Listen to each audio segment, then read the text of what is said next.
I love our two scripture lessons today. One is this incredibly gentle lesson about Christ's love for us, a story of how Christ reaches towards us when we are in this moment, where we are in this moment. And the second story is the story of how the early church responded to that love. And our word for today lies in that nexus, somewhere between these two stories. There is no great mystery to the gospel lesson today.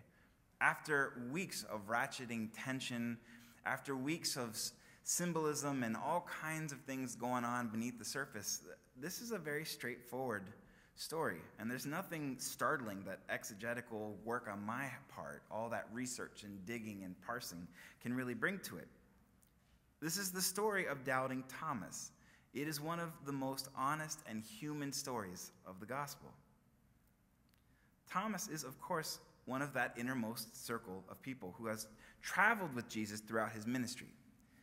Thomas has been there. He has seen it. He was there to see Christ feed 5,000 people with a loaf of bread and 2 fish. He was there to see Jesus throw out demons, exorcise unclean spirits. He was there. He was there to see Christ restore sight to the blind. He was there the day that Jesus raised Lazarus from the dead. Thomas received a theological education, bar none, at the feet of Jesus himself. And he was there the day that Christ was crucified. Thomas had seen a lot. He'd been part of a lot. And he had reason to personally understand and believe Christ's power in a way that we, who were not eyewitnesses, perhaps cannot. Unfortunately for Thomas, on the day that Christ appeared after the resurrection to prove that he had risen indeed, Thomas was not there. In my life, I have heard preachers preach on this text many times, and I've read many sermons in seminary about this text. And I'm always just a little taken back at how snooty some of these preachers can be when it comes to dealing with Thomas. The common theme goes like this: how could he have seen so much and been through so much and still not believe? How could he demand to touch the wounds on Christ, despite his fellow disciples testifying to the miracle? Thomas's doubt cheapened his own faith, cheapened the miracle of the resurrection. That's what some of these preachers say.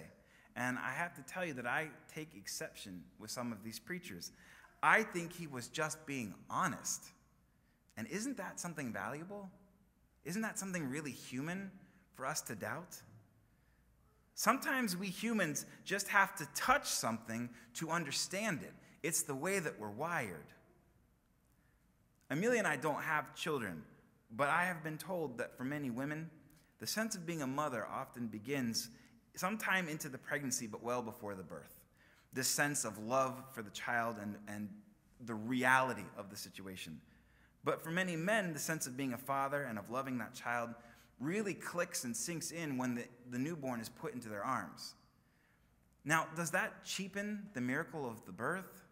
Does that somehow lessen the father's love for the child? I don't think it does. Or let me put it this way. I'll share one more story about my own life. I graduated in May from seminary, and it was a very long, drawn-out experience. I was on the 6-year plan instead of the 3-year plan. I told you last week about my car accident, and one of the long legacies of all of that saga was that it just took me much longer to get through seminary. There were several times in the course of that 6 years where I thought I had completed my work, only to find out that I had missed a requirement or there was a hoop that I hadn't done, and I had to bear down and keep working. And it was maddening as I went through the process. I finished in January of 2008, and when I finished my last course, turned in my last work, I remember leaving school with this sense of repressed jubilation. I couldn't let it out. It was just kind of bottled up there. And a week later, I got confirmation from the registrar. The dean sent me an invitation to graduate because you have to be invited to graduate. I got packets of invitations to send to my family. It was legit. I was going to graduate, but I couldn't believe it. I couldn't believe it. I would wake up from nightmares where I had shown up to graduation and they never called my name. There were times, there were times when my phone rang, and for some reason in my head it said, oh, it's the school, you're not going to graduate. And my heart would start to pound. Even my mother, who's here with me today, immediately after graduation, the first thing she did was grab the diploma from my hands and look at the diploma. She had to touch it, had to finger those wounds, you know? And sometimes we just need to touch to understand. It was there, but it didn't sink in. It was there, but I couldn't live it. I couldn't accept it until I touched that paper. And we need that touch to move belief from our heads into our hearts.